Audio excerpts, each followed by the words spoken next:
Hi, I'd like to give you a welcome to Creative Photography in Second Life. Okay, this is going to be very fast.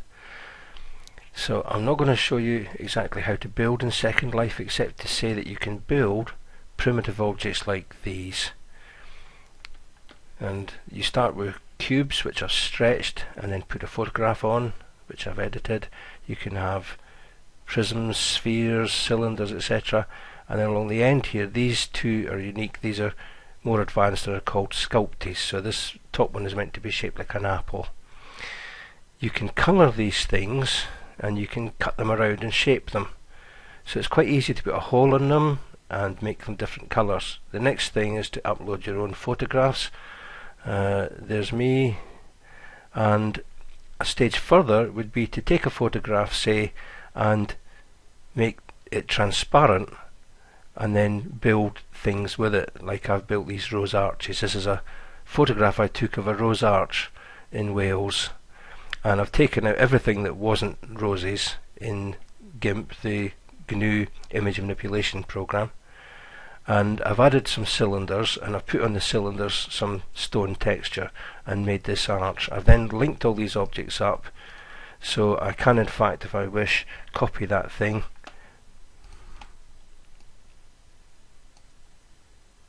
and do that and add it for item.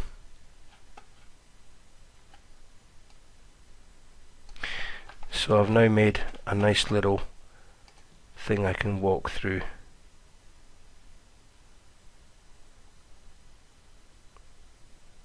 Now the lines you're seeing there are because I haven't made these lower edges of this object transparent. I can fix that. To stop people banging into it, I also need to make that a non-physical object so that people can walk through it without actually getting stuck. But I think you can see the idea where that's going as a creative exercise. So you take basic objects like these. You have a menu, which I'll bring up at the bottom, which allows you to build things. And I can build any of these shapes that you can see behind me. There's a hemisphere, shove one in. You can move it around in 3 axes, so that's like X, Y, Z, and you can also rotate that in 3 axes by holding down the control key. If you hold down control and shift, you can stretch it and all the rest of it. And you can add textures to that, like the snapshot or whatever. So you can see that you can take your photographs into Second Life, use basic objects as building blocks, and start to make things that are quite creative. You can even sell these. There's a marketplace where you can sell these creations and people will come and buy things like these rose arches for their gardens. It is a navigable place and you're represented by a person. You can see a more human looking person wandering around there. The clothes that he's wearing, of course, are textured as well. Maybe over here is perhaps a bit nicer. Somebody's been photographing shirts and uploading them into Second Life, and likewise jeans. So people build all kinds of things. Here's somebody building over here an elaborate tower. They also have an avatar that's a little foxy thing.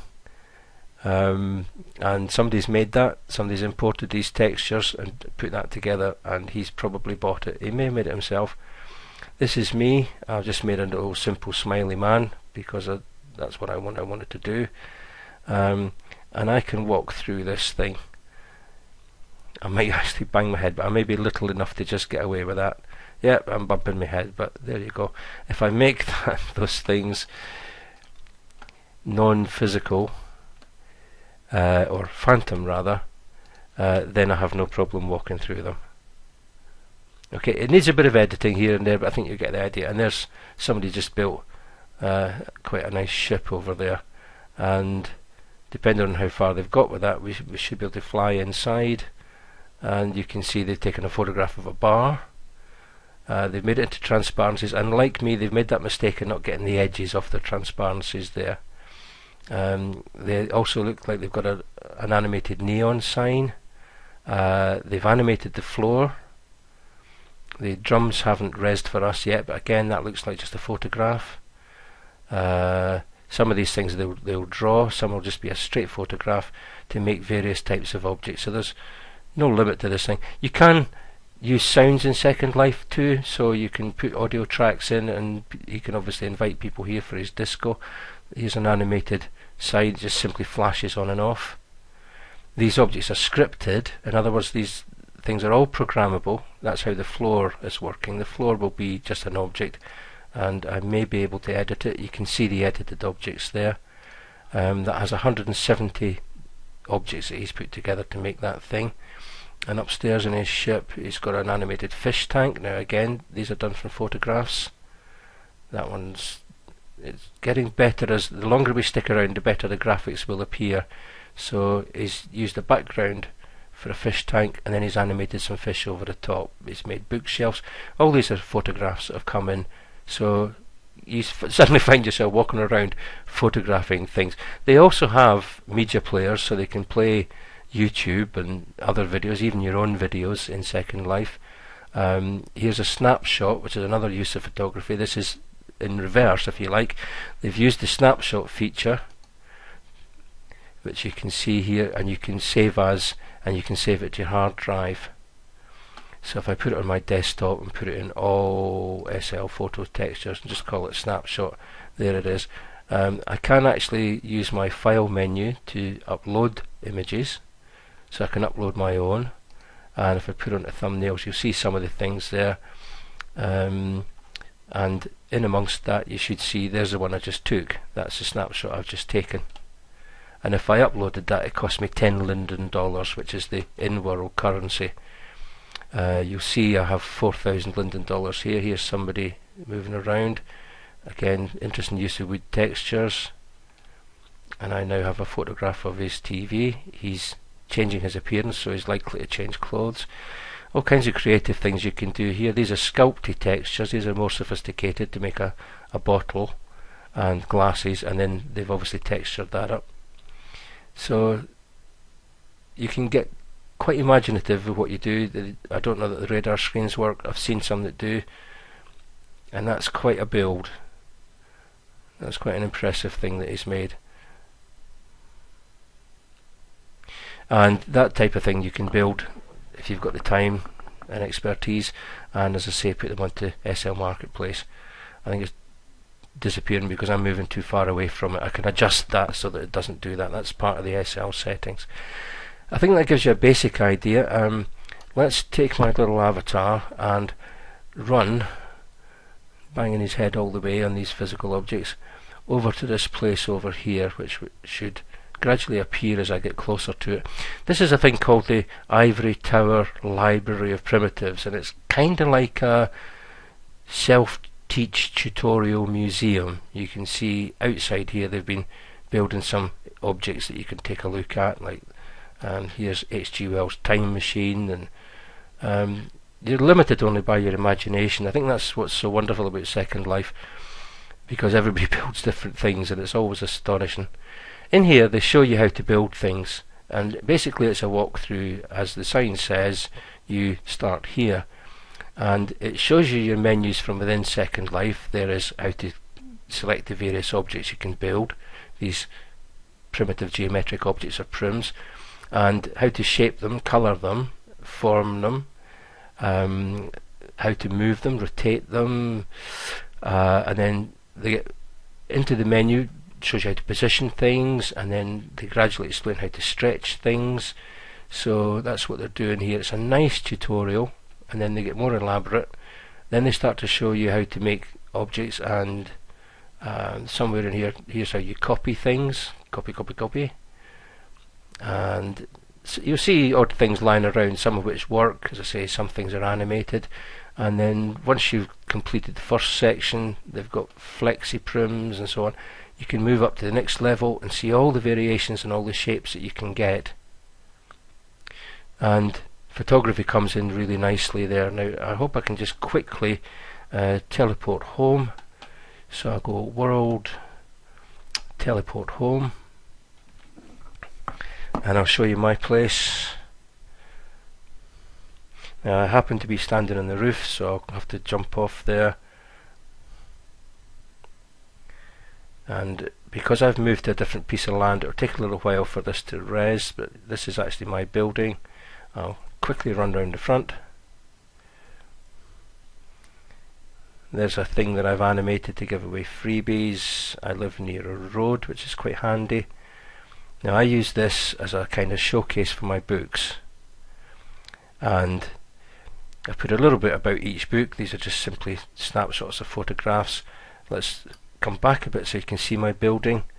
As you can see, it's made up of pyramids, semicircles, and I've made it kind of Art Nouveau. It's a bit freaky, but I really did want it to be noticeable, and I think I've achieved that, and I'm hoping that people will be curious enough to come and have a look.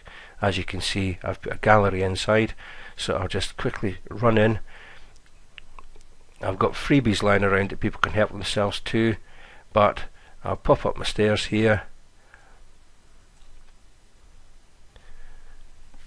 and on the first layer of my gallery is a floor dedicated to photographs and things from my book about diving, and you can see I've put a frame on these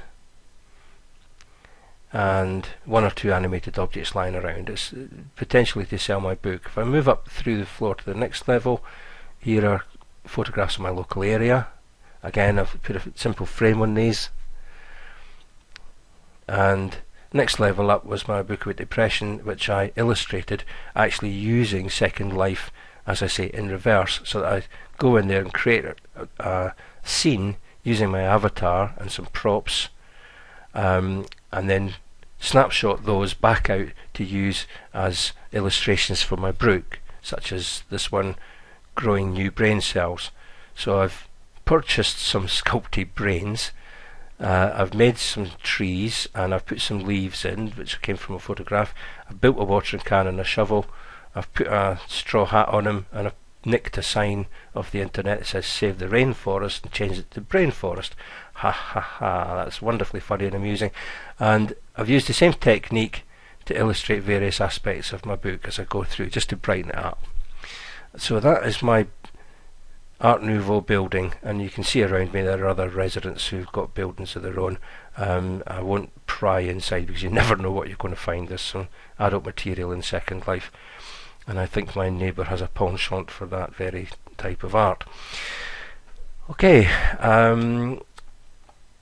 just to quickly show you how to build a frame, what I do is I take a picture. I have to go inside, magic wand, build, and I have to make that object into a box, which doesn't work because it's already been a sphere. So quick box, and what I do is I taper it in the X and Y directions, and then I flatten it. Okay, and you can see that that's given me a topless pyramid, and what I do with that is I put a picture on one face, and then that leaves the other faces to be the frame, and you can tint them or texture them separately. So that is the reason for that, is using one object. Most people build a frame and then put a second object on. Each of these objects costs me on my land, and you can see here that the objects that I use have a count, and I'm only allowed 164 on my tiny plot of land. So it's always wise to be as economical as possible, and that's how I frame a picture in Second Life, and using that you can make your own gallery.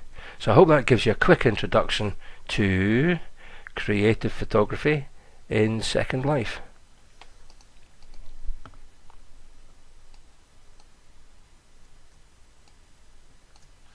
Thanks for watching.